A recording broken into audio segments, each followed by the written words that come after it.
The delay again. Fuck. All right, guys. Thank you for joining us today. I have to turn every piece of internet off. Hopefully that's good. All right, guys. Let us know if you can hear us. This is my guest Twitch again. For those of you that might not know, um, hopefully you can hear me. Give me Hopefully the. you can hear me too. All right. They said 5x5.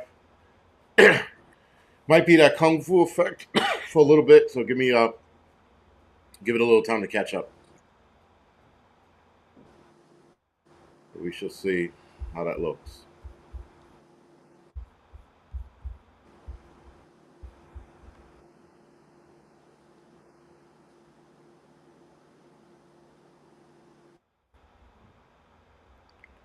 All right. Am I still on? Can you still Yep, hear me? good to go. All right. All right. We're still good. All right. 5x5. Okay. Sorry for the delay. I don't know what that's about. I have no clue. I shut every piece of internet that I could off. Hopefully it'll catch up.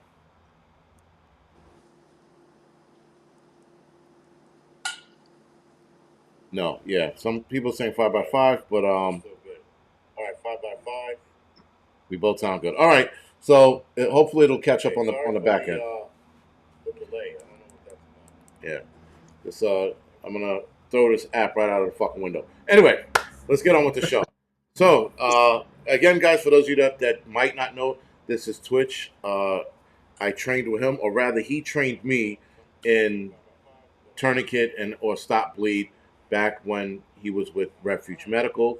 He is now on his own, which is save one more dot life. I'm gonna put the link in the chat if you will, and I'm also gonna put in the description a little later. But anyway, guys, his course is good. It teaches you how to not die. It teaches you how to be under stress as well. So, um, Twitch, take it over. Yeah, man, I really appreciate you as always letting me come on, and thank you to everybody watching. Yeah, so I teach professionally, but I think the better definition of what exactly I do with my life is probably to say that I'm a missionary. That's kind of what I think sums it up the best. Because we don't really, my wife and my family and I, we don't really live a normal life doing much of anything. And so we go wherever the Lord sends us, man. And usually he seems to take us up on that offer. And in a lot of cases, I get to train or teach good people like yourself, and it's cool to always hang out with you. Well, thank you for that. And oh, so by the way, his course is pretty intense, and I think that it's needed because when you and everybody, most people in here know how to put a tourniquet on, but you don't know how to put a tourniquet on when you're fucking getting yelled at in a high stress situation. And there's a little more to that, but if you get used to being stressed out in a stressful situation, you can put a tourniquet, stop someone from bleeding, save their life, and tune out all the BS and focus on what needs to be focused on. So Yep. it's a pretty cool. It's a pretty cool. Sorry, in a high stress situation. Yeah, this is stupid. It's a pretty cool course to take. I would recommend anybody and everybody to take the course. But tonight, guys, while we're going to talk about his class a little more a little later on. We're definitely going to talk about the shit that's going on, and it seems like, guys, there's more things that are not making sense than does. I don't understand what I just saw in California. That really confused the shit out of me. In regards to Xi Jinping meeting with the California governor and President Biden and the U.S. tech companies meeting with China. All of that screams bad. While we were all, again, looking at Ukraine, not Ukraine, sorry, the Middle East, this thing happened, and a lot of you saw what happened in California in regards to them cleaning the streets up, Chinese flags flying all over the place. I've never seen anything like it. It was pretty embarrassing. What are your thoughts on it? So I think that we're being fed the next version of crap, honestly. Um, Without spending a lot of time in this, to give people a little more detail on me, I've personally been to Ukraine this year, and I've spent about 3 months of my life in that environment. And a lot of what we were being told in the US was either partially accurate, and so it was missing a lot of core fundamental information, or it was skewed for one political party or the other. So to bring it back to the Middle East right now, my guess is, and I have not been to that region in this conflict right now, but my guess is it's very similar. We're being fed whatever the version of preferential information is by either political party. The part that I was kind of chatting with you a little bit about before we started this that I find interesting is this has further divided political parties even more. So it would be, in the last bunch of years, maybe let's say the majority of people that would identify as liberals, maybe they would be on the same side in most cases. This seems to have split that even further. And I think that that's an interesting consequence, maybe even on purpose, if we were into conspiracies at all. But that seems to be an interesting consequence. And I personally think it's a lot of garbage, whatever we're being fed either way. If we start with the basic facts of a group of people, in this case it would be Israel, was attacked by another group of people, let's say it's Hamas or any other organization affiliated. If that was our country, how would we have responded? We'd absolutely be going to war. We Right. know that because we did that for 20 years. So I think that's part of what I can relate to. If I was comparing, if I lived in Israel at the time, I also am not ignorant to all of history, though. I know that there's a lot of deeper stuff there that honestly we have trouble really relating to in the US. Again, there was a version of that in Ukraine where there was this big mix where you've got regions that not that long ago belonged to Russia, right? Well, it's actually somewhat similar when you talk about Palestine and Israel. Not that long ago, somebody else owned those regions. And, as a result of the British essentially handing it over to Israel, they got a country in essentially a day at one time. And I think it's harder to just say which side is right and wrong when you look at it from that vantage point. Now, I'm not siding with terrorist acts or these terrible atrocities that I've read different reports of, but I also am not there. And I think it's ignorant to just take what any side of the news says without critical thought. And I agree to that because the issue is, and I've said this multiple times, for the attack to happen the way it did, it smells like it was let to happen, right? Yeah. And both sides. The problem is both sides are propagandizing this Yes. conflict, right? And they're using people's lives, both sides, at this, right? I can't sit here and be like, don't listen. Push comes to shove, and I had to pick a side. Obviously, I'm going to pick the side of Israel Yep. because Hamas and their bullshit. Um, I listen. I've known Muslims personally that hate this country and hate Israel and hate Jews, and I've known these people, right? And Yep. so it's not propaganda in that aspect, but for everything else we're looking at and everything else we're seeing, I'm not trusting it because I personally believe that there's something else behind this. Sure. And I don't know what I have an idea what it is. I just don't trust any of it, and that's the problem. Yep. So I think that you could look at it a couple different ways. And again, all this is, I'm going to start off by saying it's speculation, right? We're just bouncing essentially critical thinking ideas off Right. each other. We won't prove it either way. But I think it could go a couple directions. One of which I think it could be is that you legitimately have a group of people that are very angry for all of their history with the Jews. And you don't just get over that. I think that the culture in that region makes it even harder to get past, where you have groups of people that are very generationally based. We don't see that much in the US now, where whoever my daddy was or my granddaddy, we don't think much past that. These guys are talking where their ancestors were 2,000 plus years ago.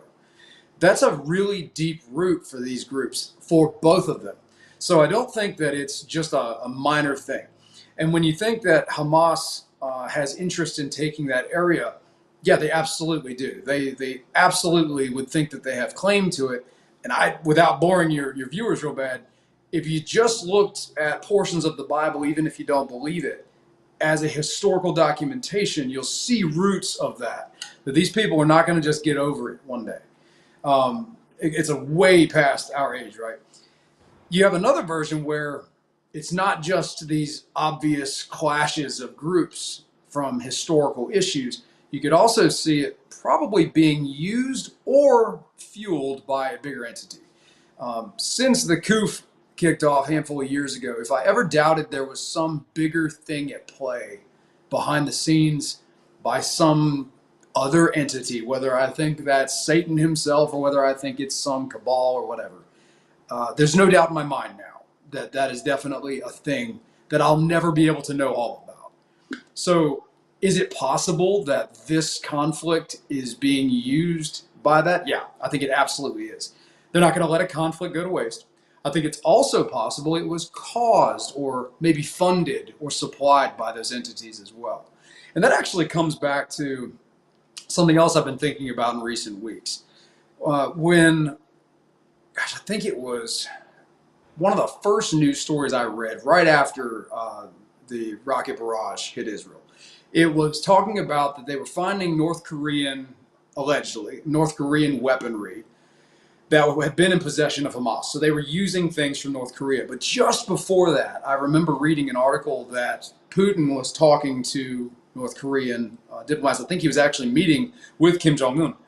And in that meeting, it started making me wonder, oh man, I wonder if he was literally trying to get weaponry in the hands of these different adversaries to start a different conflict to help him in his conflict in Ukraine, because it has affected that. We're no longer focused on Ukraine. In fact, it's very much a side note. Right. And will affect the people there. Again, no matter what anyone's opinion on that conflict is, it will affect that. Funding will slow down for that because we're going to side more readily with Israel. And I think we should, to be fair. So I think that's an interesting consequence that seems like it may have actually been on purpose. I think the timing is not a mistake. No, not at all. I mean, and you know the crazy shit. Like Netanyahu said a few times already. He goes that we're fighting this war for America, and I'm like, no, the fuck you're not. I mean, like, the amount of terrorist activities, first of all, that goes down is all being watched and spotted. And I don't believe for a second that the United States is going to be caught with their pants down. Right? For Christ's sakes, they have people coming across the border, and they know exactly how many of them are coming across the border. They got satellites, they got all of this technology, and they know exactly how many people are coming across that border. Sure. It's not an accident. The facial recognition, which is there, and a lot of people will not talk about it, they know who's coming across the border, right? And so if we do get attacked, if something does pop off, first of all, I'm not going to be surprised. I'm not going to be one of those people running around like, oh my God, it's to be expected. But if it does happen, there's a side of me that will not wants to think, but will think that it was set off by our government. Now, that's also a slippery slope because we are hated so much. Maybe the government didn't do it, but they allowed it to happen, like Israel allowed that attack to happen. I mean, I'm a big proponent now of Israel allowed this to happen because there was just no way with all of those moving parts that nothing got out.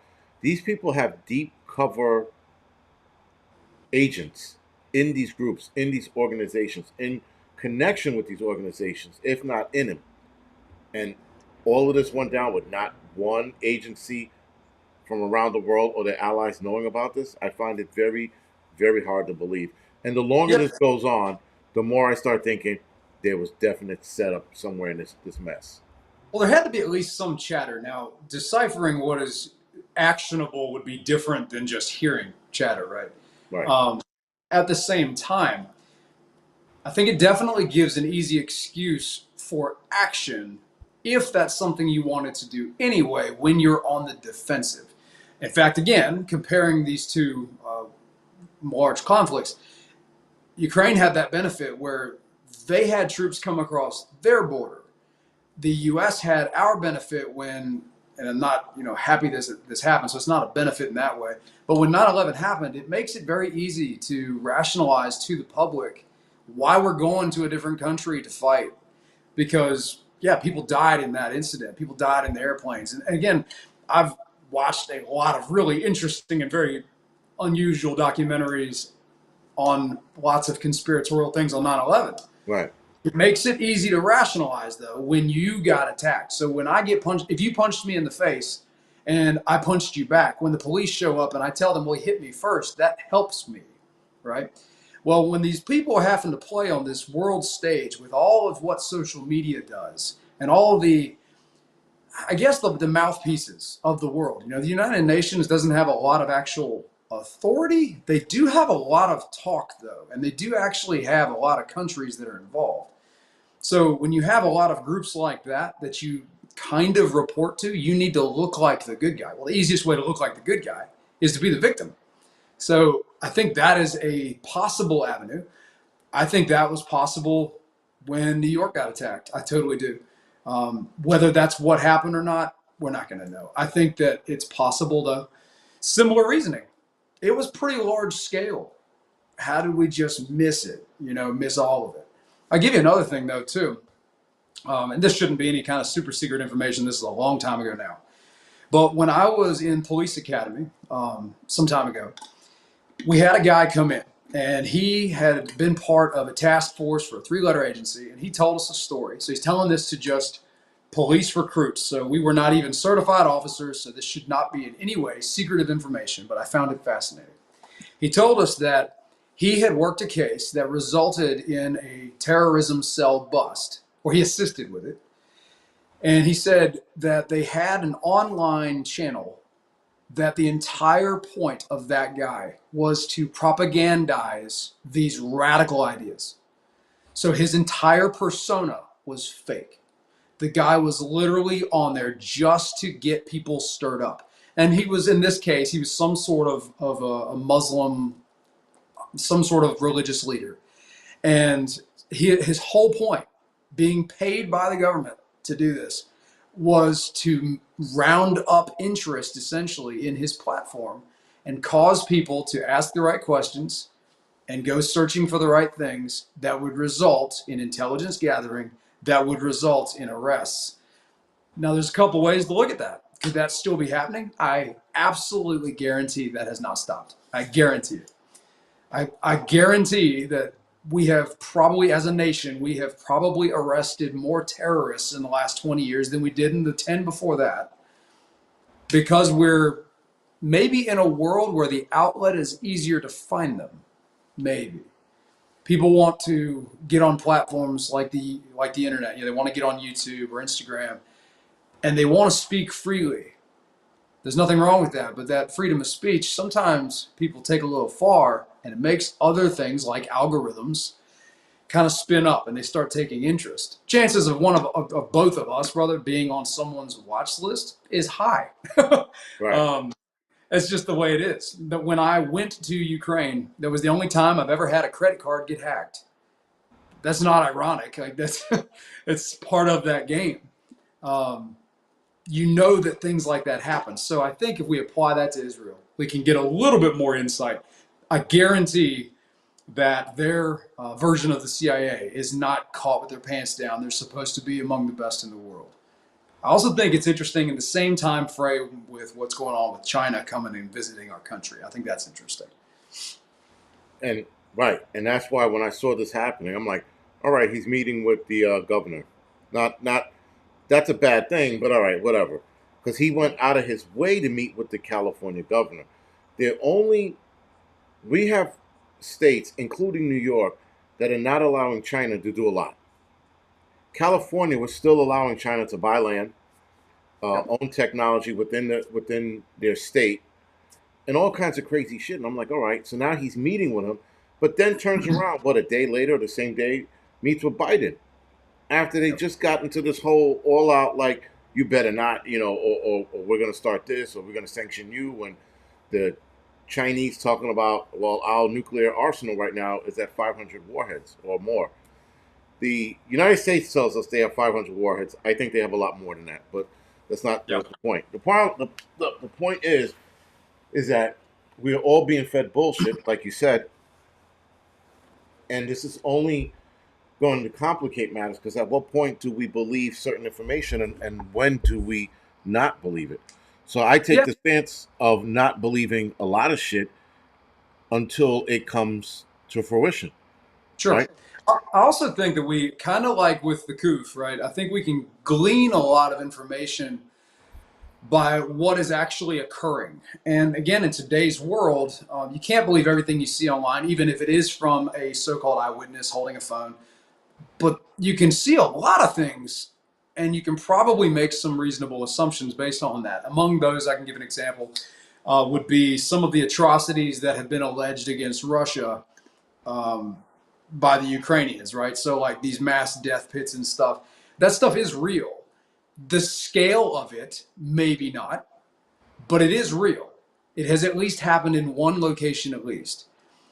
The question then is, did it happen both ways? Has it happened from the Ukrainians to the Russians as well? And I don't know an answer to that. That's not going to be propagandized by one side, right? Same thing goes with Israel. I, by and large, would absolutely jump on the side of Israel in this, not because of religious reasons either, because the nation of Israel is not the people of Israel as the Bible would describe it now. It's got different things going on there.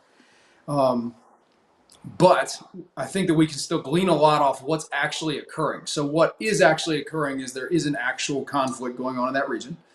There definitely was a mass bombardment from allegedly Hamas, right? They're claiming it to start this whole thing off. Precursors leading up to that, we're not going to know about. There's been a fairly significant amount of documentation right now on sexual atrocities committed. I don't doubt that. If we looked at some of the actual eyewitness testimonies from what happened with ISIS, this is probably in the same vein. You could even theoretically have some of the exact same fighters that just fled that group and joined this one. You could easily have that. So the behavior there, I think, is similar to what you could expect. I think the refugees that are being created by both sides, I think, are just an unfortunate situation. I think that there are thousands and thousands of good Palestinians that would be a benefit to any country. I think the same about Israel. Unfortunately, though, the people that have embedded themselves in Palestinian territories, they're not helping the normal Palestinians. So it really doesn't matter what I think about one group or the other. There are bad actors that have embedded themselves. That's the idea of an insurgency, right? They use the civilian population as cannon fodder. And we saw that with a hospital recently. So that's part of their war strategy. You create enough outcry from the civilians, and you'll eventually curve the result. And we saw that with Vietnam. Eventually, they kicked us out of their country because the outcry at home became so bad. That's a way to win. It's just a long-term way. Right, and I think that Hamas is actively playing the long game.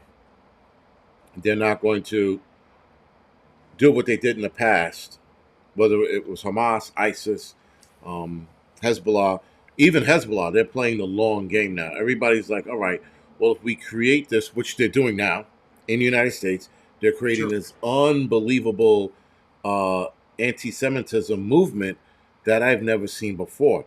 Now, interestingly enough, I saw this meme with Kanye West stating, Kanye, it was Kanye West staring at everybody who didn't get canceled for talking about the same shit Kanye West was talking about, right? Okay. And it's funny how like Kanye West, Mel Gibson, they were ostracized, they were canceled. Mel Gibson took a beating for a little bit, and now we're seeing way worse than what was said by those two actors and many other actors and or musicians. And people are embracing the nonsense and confusing the two by, like, Palestine is good. Okay, the country of Palestine might be good, the people of Palestine might be good, but people are not making the distinction between Palestine and Hamas anymore. People are Yeah. sitting there saying, well, Hamas needed to do what they needed to do. Keep in mind, Hamas has been torturing their people for years. And I've been reading about this shit for years, and I don't know how nobody else knows about this shit. And Yeah. now Hamas is trying to play the card of the victim, like you said, Yep. and Israel being the monster in it. And listen, we all know Israel's not fucking innocent, like not by a long shot. But Sure. Hamas is like 1,000 times worse than than they're trying to make themselves out not to be. Yep. Well, and I think that if we look at it from the vantage point of what's to be gained from it, right? So right now, if we look at the last 5 years of time frame, beyond that, but let's just take the 5 year block. There's been at least three separate occasions, but there's many more than that, but three that really stick out in my mind where something just like this division or this purposeful divisiveness has played out in our country. So whether or not you're going to take a jab, right? That was a obvious one. That created two different teams. There was almost nobody in the middle. You either were going to get it or you were not, and the ones that were like, I'm never going to get it, they were ostracized by a significant portion. A couple years later, a lot more data comes out. A lot of people's minds start to change about it. But in the moment, the media and the government in this country, they really backed that behavior. They were like, yeah, everyone ought to be forced to. It's like, okay, well, what does that look like? That doesn't sound like freedom to me. Um, so that's one. Another one would be when we had all the riots going on in a similar time frame. When the riots were going on, we had a couple occasions where these protester groups would clash. You got the right wing version versus the left wing version, and they would clash, right? By and large, though, that was allowed to go on far too long. And anybody that thinks we just couldn't stop it, oh, I promise you, if it was a desire of the government, that would have been stopped. It may have required martial law, but it could have been stopped. What happened in Portland for beyond 100 days straight, and I've seen video of that. I know guys, I knew them back when I was still a police officer, that were actually there. They worked for like the Marshal Service. They were in plain clothes trying to help. Uh, that was not a fake video series. That was real stuff. So that was a very dividing thing, though. You got one group saying, "Oh, it's just peaceful," and they're against us. You got the other group saying the opposite when you had January 6th, right? Oh, all of a sudden, this group of people, they're the terrorists now. Forget about what happened prior to that. So you got, again, this divisive nature. You're either on one side or you're on the other. And then now you've got, in the last little time, you've got Ukraine. Again, it divided everybody on one side or the other. And now you've got this one. It seems to be about every year we have a new version of how do we keep people on different teams. That's Right. what I'm really gleaning from this. It doesn't really matter to me what the political reasonings are. There's no doubt that there are terrible people that are hurting good people or innocent people. No doubt on that. But the same is said in Ukraine, the same is said in Iraq, the same is said in Afghanistan. At a certain point, you have to just ask yourself, who's actually the problem here and who isn't? And that became an issue. I've got a friend that's currently, I can't give you much detail about him. I trained him as well, though. I've got a friend that's currently in Iraq and he's part of the Legion. Excuse me, not Iraq, I'm sorry, Ukraine, and he's part of the Legion. And he talks about some of the U.S. soldiers that have joined the Legion there have a issue because they may have served in Iraq or Afghanistan, and now they're in the Legion in Ukraine. And the Ukrainians are kind of looking at them as, well, you invaded countries, so why would we trust you to help us with an invader in our own country? So again, it's not quite as black and white as who good and bad is. I don't think it's nearly that simple. And I do think that there are powers that are well above our pay grade that are going to be pulling the strings either way.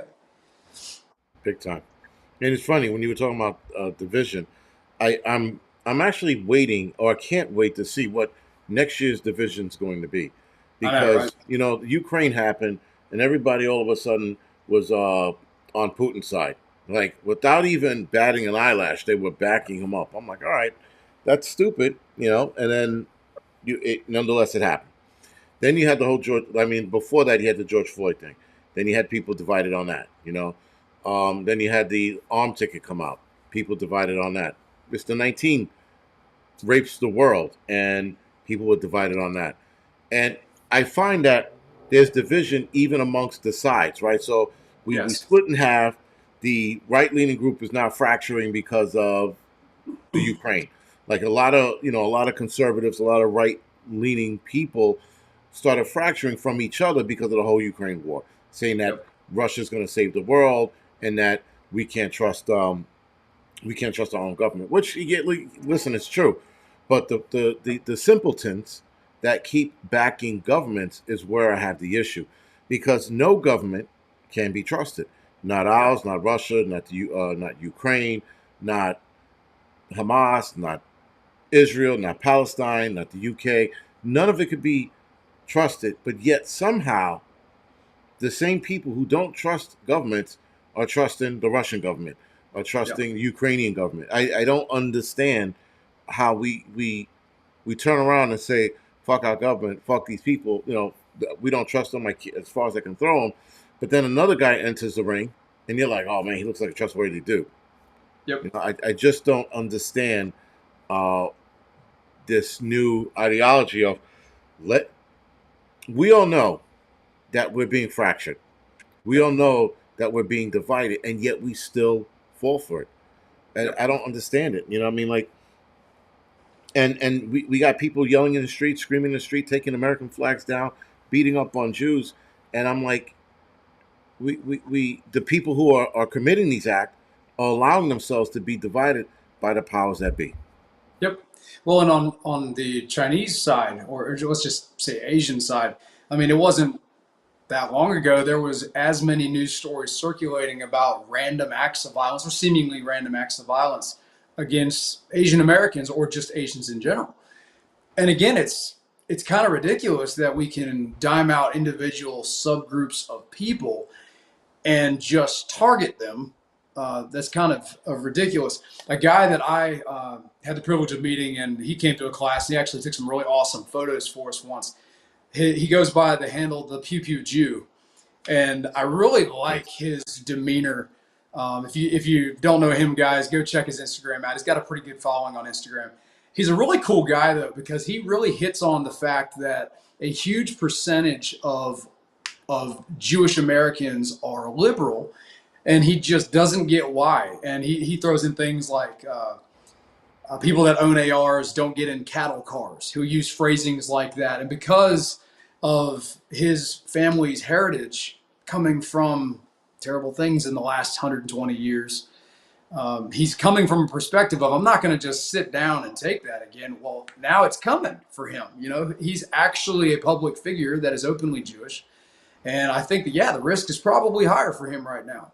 At the same time, if you know anything about him, you can guarantee he's carrying a firearm. So he's not as easy of a target as somebody maybe walking around New York or New Jersey that has been going to the same Jewish gathering place every week since he was born. I think that's a different target. So I would advise people, if you are in one of these categories that is currently being targeted, take it seriously, be aware. That goes for any of us. Yeah. No, you're right about that. It, it's just things are getting well out of hand. Um, I'm just trying to, you know, figure out how much more worse it's going to get. And I know it's going to get worse. It's going to get like, you know, some shit that I think we haven't seen in a very long time and or ever. And by the way, guys, yes, YouTube is having major issues, and YouTube also dropped the hammer again on Ooh. demonetization. So, like, this conversation now could be demonetized. And meanwhile, we're just like, this is an opinion based. So just know that. And YouTube's been having some serious glitching problems. I would not be surprised if I woke up tomorrow or a week or a month from now and YouTube's gone. Um, they're dealing with their own bullshit. They're probably getting hacked. Who knows? I can care less. If they fucking go under, great. You know, if they don't, we got a couple more years to fucking, you know, curse and carry on here. Now, with that being said, um, what is your outlook for next year? Well, I could probably go a couple ways for that. So my outlook personally, like in my mind, in my life, really positive. So my wife would tell you that I'm a fairly pessimistic guy. Now I don't try to be. I think I get misinterpreted sometimes for pessimism by being realistic. I Right. try to, and it takes its toll too. I can definitely be pessimistic, but I try to be realistic. In my own world, though, and again, no one has to believe the way I do, but I feel and see the Lord in a lot of things, and some of it is bad. Some of the things I see Him working in is bad. Here's an example of that. Through some of the hardest things I've ever experienced in my own life, some of which I share in class, right? That you've heard this testimonies of. Some of the hardest things I've ever experienced that in the moment I was like, why in the world did this terrible thing happen to this person that did not deserve it? I don't see the bigger picture. And I've gotten glimpses at the bigger picture in the last few years. And that's just my own little version in my own world, right? We all have our versions of that. I'm not saying I wish for the bad thing. I'm saying that I see God show up in those things too. I also find that in my own world, when things are less certain, I seem to look to God more. And I don't think I'm the only one. I think that that is a very common human characteristic that when we are at our lowest or when we have more questions than normal or we have more uncertainty, we look for something else, right? And so in my own world, with the endeavors that my wife and I have started with Save One More Life and the different training avenue that that is, it's a lot of uncertainty. And I'm having to look to him more. So I actually feel really positive about the future. Now, in a worldly sense, I don't think that I don't think we're going to see a slowdown of events. I think if it's similar to a workout routine, let's compare it to that. If you go to the gym on Monday and you hit the weights really, really hard, cool, you're going to have this high intensity upward angle, right? It was like a graph. And then you're going to have to let off the pressure for a little while so your body can recover. But then you're going to hit it with some intensity again. And hopefully, the next couple workouts, you'll actually gradually start increasing the intensity. I think that is similar. And I don't think that I'm alone on thinking that because, again, a lot of us look at the Bible and there's a lot of indicators in that. Among some are directly from Jesus, where he describes it's going to be similar to birth pains. Well, if you've ever had children, guys, they increase the closer that you get to giving actual birth. I think that is kind of what we're seeing. And honestly, in the US, even though things are weird and people have really odd opinions, like not knowing what gender they are or thinking they can just become a cat or something random like that, we haven't even scratched the surface of what I would define as a tribulation. We're in a state of confusion, I think, more than tribulation. So, if this is maybe a starting of a birth pain, or if this is something similar to that, this feels pretty mild. And again, witnessing my own wife give birth, it's going to escalate. We're seeing the escalations. They hit it pretty intense when they had the coof, then they let off a little bit for a little while. Then Ukraine happened. Cool. They hit it a little intense, got everybody fear mongered up about Russia and about the Nazis that must be in Ukraine and all this stuff. And then they let off a little bit. And then this latest version has happened and it's going up and then it'll let off a little bit. I don't think we've seen the end of it, man. I think this is going to keep on going and it probably is not going to let up. I think we're going to occasionally get respite from it. And I think we should use that cool down time wisely. I think a lot of us need to use it for mental health, what we feed our brain, even people watching us right now. I think this has been a very constructive, balanced conversation. People got to be careful what amount of what they feed their mind. And it can really change how you function on an everyday basis. But I think that it's going to be an interesting ride. I think that it's possible that in my lifetime, I think definitely in my children's lifetimes, that they are going to see a demise of what we know to be the United States. I don't know what that will look like, but I suspect that given all the corruption, given all the adversaries we've got, given how many people we've ticked off in the last bunch of years, and then you add in things that we've seen in the last three with Mr. 19 and the jabs and all that stuff. I think it's possible that this nation will not function like we think it does, and I think it'll be more obvious. That might look like fractured states. That might look like balkanization. I don't know. But that actually doesn't inherently worry me. Here's a couple reasons why. One, I cannot do anything literally to change it, nothing at all. And two, the U.S. will end eventually because every empire ends eventually. Now, whether that's the end of all things, like the Bible would talk about or not, I don't know. Probably not. Because I think we sometimes feel like the United States is the center of the universe, and we're just not. Well, I mean, you hit on a lot of things, especially what I found very interesting, which was a good idea actually, during the downside of whatever happens next, or even this, we should definitely utilize it to gather our shit together because, like I was talking to you on the side, there's a lot of bad information out there, Yes. and you know, to sit back while we go through another lull because it's coming, and that's the point where everything seems like it's okay. It's like the frog in a pot, right? You crank it up a little bit at a time until we start boiling. I think that's the effect that they're using on us psychologically. And with that, they're also using bad information and giving us bad information. The problem is when you have both sides currently right now, Hamas and Israel, using propaganda, that's the issue. But the bigger issue is when you have YouTubers talking about shit that is not happening or going to happen, but their videos are stating that it's going to happen. You get a lot of people following you, and you get a lot of people thinking, "Holy shit, what's gonna if it happens? What am I gonna do? Yep. What do I? How do I protect myself?" But Yep. you don't know how to protect yourself because the person who's talking about all the bad shit that's not going to happen, but telling you it is also not telling you how to protect yourself. Sure. And we definitely have to be careful of that information. We got to weed those information out. I would love to throw more people under the bus as far as YouTube channels go, but I'm not. I'm going to let people figure it out for themselves. Sure. The people have to start paying close attention because I figure if you spoon feed people, they're never going to learn. Yep. They're never going to get. They're never going to get it. But if you tell people or just make them aware how other channels are now jumping on the false information bandwagon to further their channel, make more money. Sure. And that's what a lot of channels are starting to do, especially with this Ukraine shit.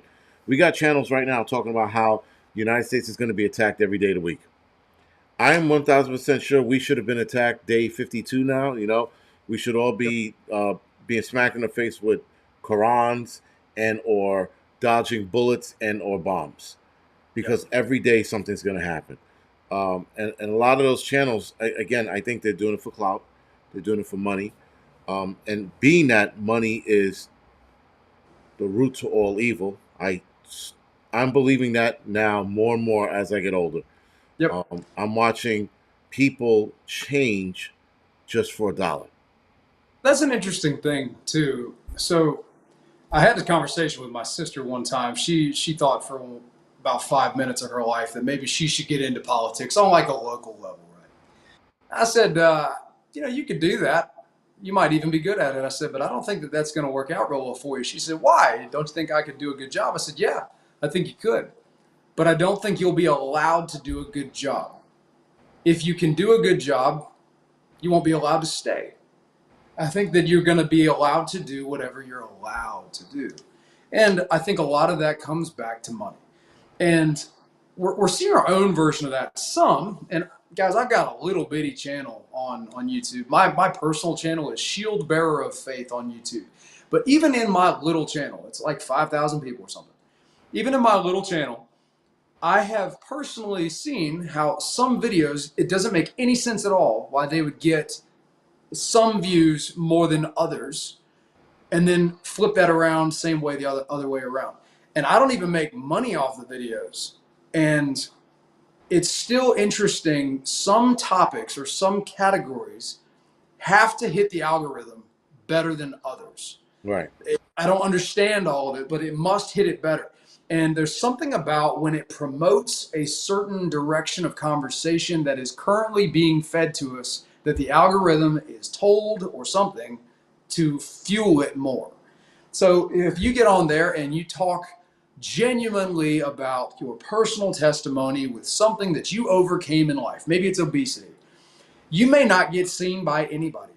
It could be very well edited. It could be extremely deep and passionate. It could be really good, but you won't be allowed to be seen because that doesn't cause division, I'm finding.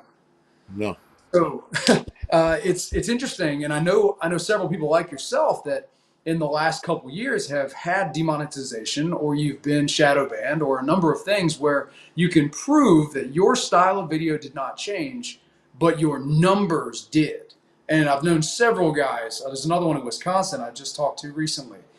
He had the same thing. He's like, I went reliably. I think he said from like 50,000 views on average within a certain time span. He's like, it dropped to 10,000 views. It's a drastic change, but the categories he was talking about weren't in the narrative. So I think there's something to that. And then if we go in the direction more so with money, I think that it is the cause of a great many of our problems. And unfortunately, I've known some people that the more money they acquire, pretty much the worse they got as a person. Right. The more focused they became on the dollars or the stuff, the more problems they developed. And you could see it in their outlying relationships or how they had to manage their time. And so I think that feeds into a lot of different issues. I think money is needing to be just a resource. The moment we start caring about money, I think it's dangerous. And so that's what I mean. That's what I noticed with a lot of recent YouTubers, man. Like, listen, telling people that New York City is going to be, taken out soon. Yes, the possibility is always there. I get that, and giving people a heads up about it is fine. But when you start telling people that it's definitely going to happen, that is an entirely different issue and a different ball game. Yep, that's And false prophet, man. right, that's actually it's lying, right? Yeah, it It's is. you're lying about some shit that you have no fucking idea. Like, I mean, a lot of us, we all been on YouTube since YouTube was created, for the most part, most of us, right? I think YouTube was created. I think I might have got on a few years later, but I I remember watching people to get paid would stage some ridiculous shit just to get paid, right? And Oh then they yeah. would keep doing these ridiculous stunts or whatever it was, the skits, just to get paid. And it changes who you are for the worse. It doesn't change you for the better. You listen, you could blow smoke up my ass or try to blow smoke up my ass and telling me you're doing this because it's going to bring in money so that you could do that. I'm like, but you're still lying, you Yeah. know? And I take issue with it because the problem is you got a lot of preppers now in this realm that are, let me hold that thought. Someone's asking if you have a channel. I do. So I technically have two. I have Shield Bearer of Faith on YouTube and Instagram, and then Save One More Life on YouTube and Instagram. And I don't post identical things on them. Save One More Life is purely for the nonprofit training group that we started, but feel free to go and check that out. Again, SaveOneMore.life is the website. Very good. Thank you for that. And You're welcome. so, again, back to the bullshit. It I think it damages the prepper community when you have people lying about shit that is not going to happen, and or you have no proof. Now, again, it's one thing to tell us something could be going down. Be careful. It's another thing to say, guys, on this day, this is going to happen. I'm like, what the fuck, dude? And then it comes and goes, and then nothing happens, and I'm like, and then people still listen to these channels. You know, I mean, like it's infuriating because I think it just makes us look bad. Well, But we have historical issues of that, so you can see a similar thing with like various cults, right? I've watched multiple documentaries on cults over the years, and some of them, like Jim Jones and all that, some of them are more extreme than others. But there have been several religious cults that they'll have this figurehead or pastor or whatever they're called, and they will make these. They're not analysis or kind of like we're saying. Like we preface this by saying, guys, we're making just conversation. We don't have proof for any of this stuff. I'm not trying to convince anybody of anything. I'm giving my opinion. But there's been pastors or something similar that will make these statements like, on January 18th of whatever year, the world will end. And they'll even give some whatever version of proof to indicate why. And then that date will come and go, and they'll change the date. That's right, happened a lot. And yet somehow people still follow them. I remember for Y2K, that was a thing. I'm not saying there couldn't have been something. I'm saying a lot of people, they fed into that far too much. Same thing with the Mayan calendar stuff in 2012. Um, there's been so many of these, right? And some of them get more attention than others. But I think by and large, people want to have excitement in their life. I think that's part of it. I think that there is this desire for something more out of life. I think that's why shows like Walking Dead have been so popular, where there's this struggle that is represented in a TV show. The struggle in The Walking Dead was people versus non-people. Like, so you don't have to feel bad about killing any of them. You're struggling to exist. You're going off in the woods. You're going to live on your own. You're going to have to struggle to get food. You're going to have to struggle to procreate. You're going to have to fight for every bullet that you get. You see that also in a lot of video games where you've got these very popular survival genres, very popular. And as a result of the people playing it, I think they are striving in their mind for something to struggle against. Again, we in the US have had it so easy for so long. I think it's actually a problem. I think that we have become a very spoiled society, and I actually don't exclude myself from that. One of the biggest takeaways that I had when I came back from Ukraine, the second trips, I did two separate trips that totaled in about 3 months, um, about 90 days there. When I came back from the second trip of 2.5 months there, it was so impactful on my brain that I had such abundance comparing to a lot of people that I met. There was this one specific woman that stood out in my mind. She was 92 years old, and she lived in this, it was almost this clay construction house. And we were at this place trying to help tarp her roof because a bomb went off in front of it, and it was like a shrapnel shotgun blast on the front of this, and it tore half the roof off. So we're helping tarp this thing. I think I've still got pictures on Instagram of it. Um, that lady had nowhere to go. She had no extra resources. There was no family members standing there trying to help us with this thing. She had nobody. And she had relatively nothing. And when I came back from that, after we did that mission, and I looked at how much I have, and yet I still, like everyone else, fall into this spot of still being greedy or still desiring more. I realized, I was like, we just don't have enough to struggle against. Life has gotten so easy that we don't appreciate anything we have. And we don't understand what it could look like, or we don't have any real world, face to face representation of what someone else is going through. And I think that's actually to our detriment. I think it's causing our society to be problematic, I think. it's causing us to be spoiled, Yep. um, and we're seeing it firsthand. I mean, every day that I'm out in the streets and you see these kids and or people rather, not even kids, sorry, and people and the way they react to shit now, it's almost as if this entitlement became an infection because Yeah. people. I mean, for example, the other day, there's two examples. One example was there was a stuck elevator, right? So we respond to stuck elevators. People get stuck. We go into the building. We get them out. We go to the Top floor, we shut the power off. We come back downstairs. We leave the building. As we're coming into the building, we people see us and they think that by looking at us, making eye contact, and scramble onto the elevators, that we're not going to call them back down. We have a special key that does that. So oftentimes enough, I let the door close. I let it go upstairs, and then we call it back down. Pisses them off. But in this case, they didn't. We caught the door before it closed. We told them we had to get off. We have to get somebody out of the building. They go, and I don't know if it's so much entitlement as it is just being a selfish prick. But this chick goes, "Oh, you know what? That's their problem, not us." I'm like, this is your building. We have to get these people out of the elevator.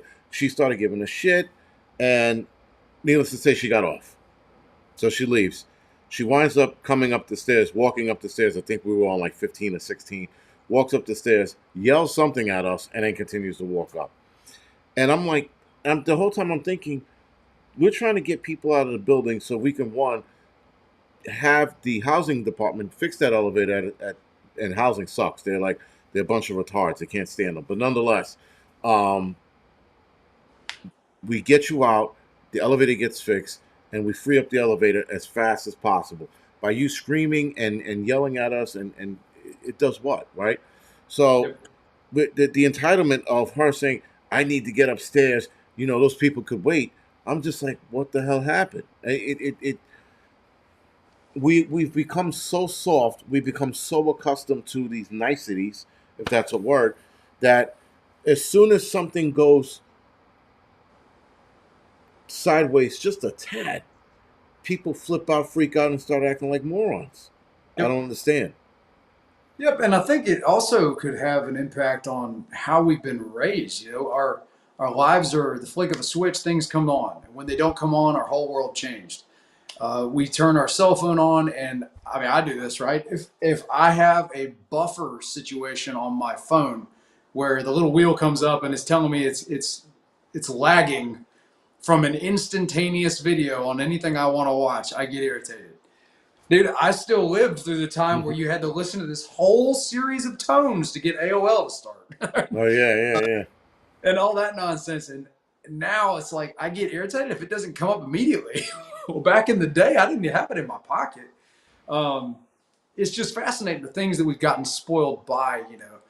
And I think as preparedness minded people, we have to be really careful not to fall into a trap with that, where we start trying to fix that caution that we feel, or we're seeing the symptoms in the world, and we're like, okay, I can't change the government, I can't change the world, I can't make all the wars go away. So I'm going to try to buy things to make my family a little more secure, right? Get them almost like insurance. You're going to set aside. And then I think inherently that's a good idea. I think a lot of us, though, take it to an extreme that then becomes a different issue of lifestyle where now we're putting all of our trust into these things that we've acquired. When it's like we forget that my house can still catch fire, right?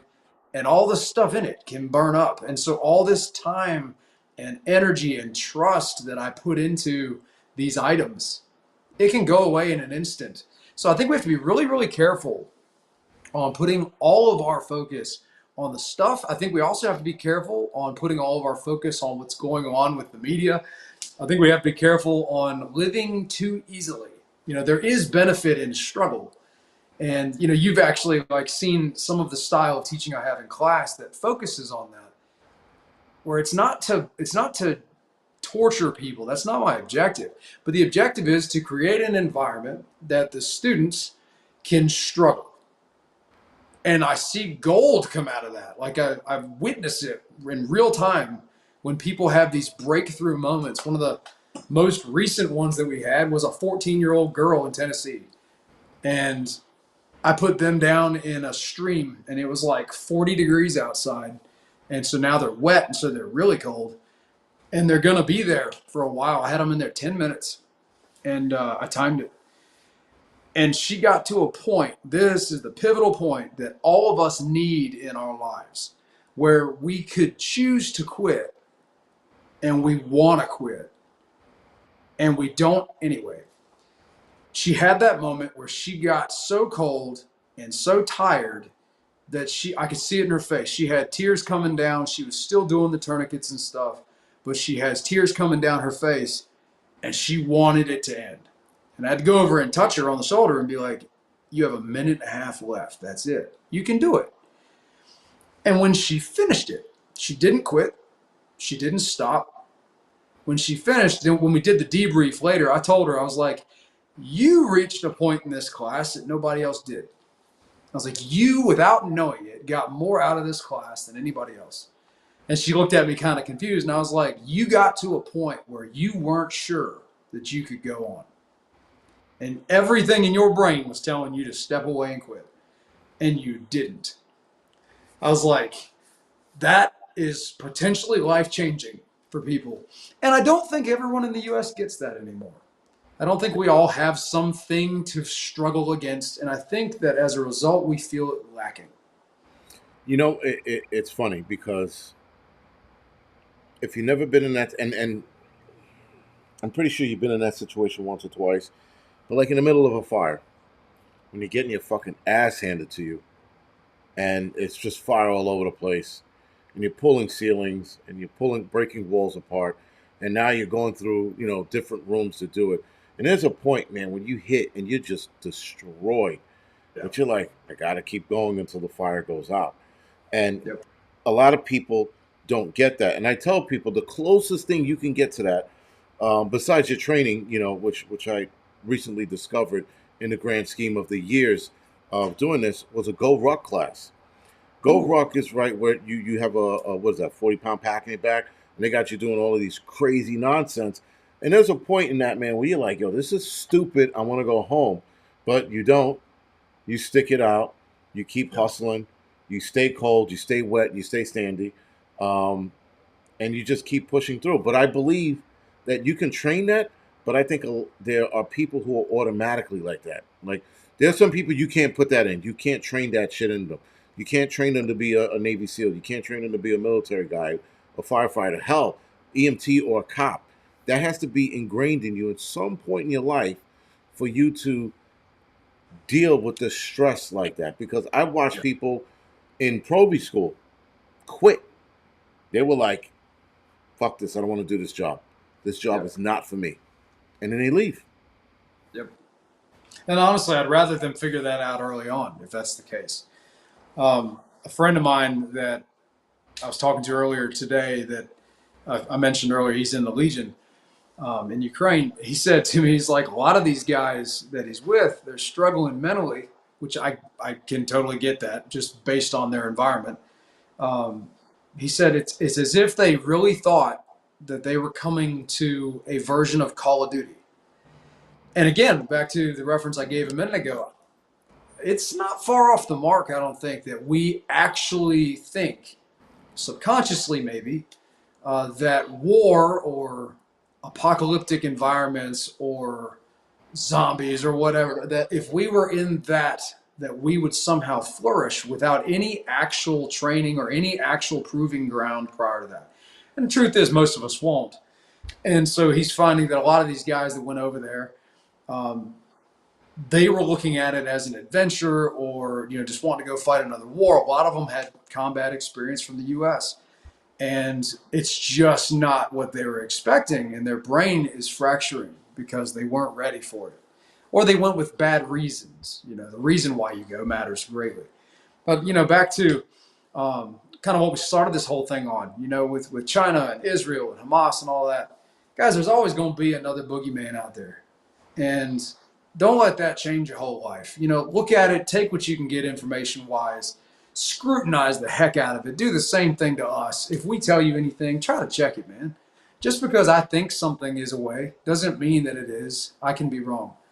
At the same time, don't run your life out of fear, because I think that is an ultimate goal of what is going on in the media. I think that there's so much focus on feeding us negative stuff. It could be fear.